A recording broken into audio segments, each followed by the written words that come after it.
welcome to Where You Live on Shaw TV. This week, the whole show is about healthy, active living. We have everything from babies in the park, some fitness tips, but we want to start with, I think, one of the most important things, and that's nutrition. I'm here with holistic nutritionist Amy Ritchie. Hi, Amy. How are you? Hi, Janis. Thanks for having me. No problem. So, Amy, when it comes to nutrition, what are some of the, most frequently asked questions that you get about nutrition? So I mostly work with women. So some of the most common questions that I get asked are about sugar cravings, weight loss. And then the third thing I would say that's less of a question and more of something that we work through together is consistency. So I see so many women who have tried many different things. They've had some success. Maybe they've snapped back from that success. They've tried something else. They've liked that for a while.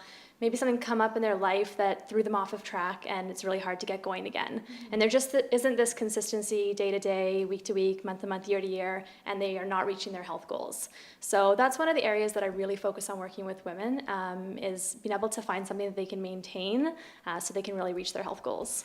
So if someone's just starting out with healthy eating, what are some of the first things they should do? Number one, I like to talk about unprocessing the diet.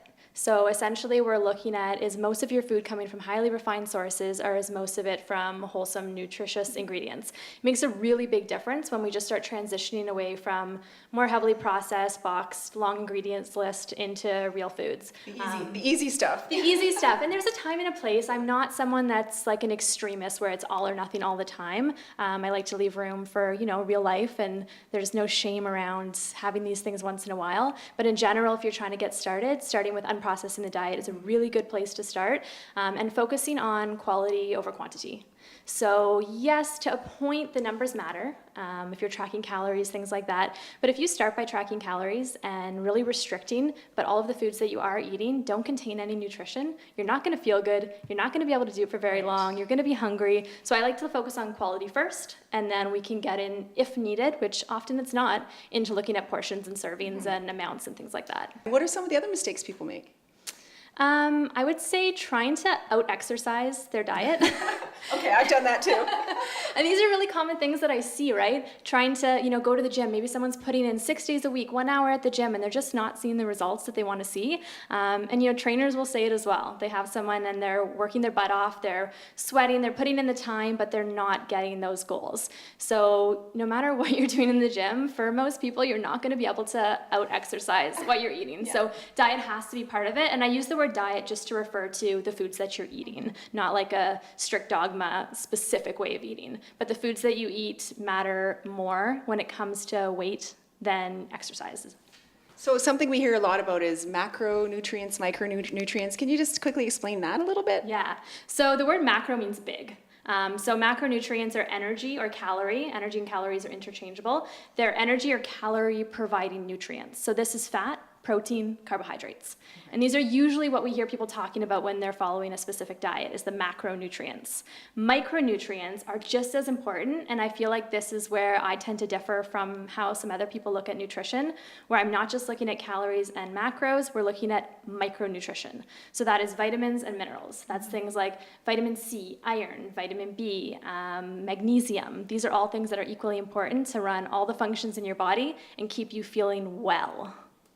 So when it comes to, like you talk about, you mentioned fad diets, you mentioned some diets and stuff like that. What do you always hear about these different things that people are doing to try and lose weight? And I know there's a going into ketosis or that type of diet. Right. Yeah. What are some of the trends that you see, and should people listen to them? Should they not? Okay. So I tend to function in gray zones. I'm usually not like a black or white type of answer. So ketogenic diets are very, very popular right now. Ketogenic diet is a really high fat, really, really low carb diet, and it puts you into a state of ketosis where it switches how your body uses energy, and you tend to burn fat for energy. So that's a ketogenic diet. It can be done really, really well, and it can be done really, really poorly. Because the ketogenic diet only focuses on the macronutrients. Okay. If that's the only thing that's being considered, someone can have really negative health outcomes. If all they're worrying about is the fat, protein, carbs, but they're not getting the antioxidants and the vitamins and the minerals, they're not going to feel good long term. Ketogenic diet can also be fantastic for weight loss and can be done in a healthy way, and there's really good evidence around high-fat, low-carb diets, but it needs to be done safely and correctly.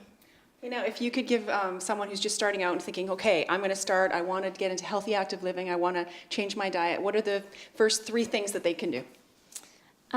First 3 things if you're trying to upgrade your diet. So the number 1 would be the unprocessed. So I'm going to stick with that. Number 2 would be bring in a variety of colorful fruits and vegetables, focusing more highly on the vegetable side of that.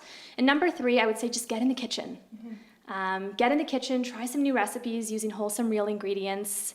Get used to doing some prep, and that's going to make a huge difference. It's really hard to eat well if you're eating food on the go all the time.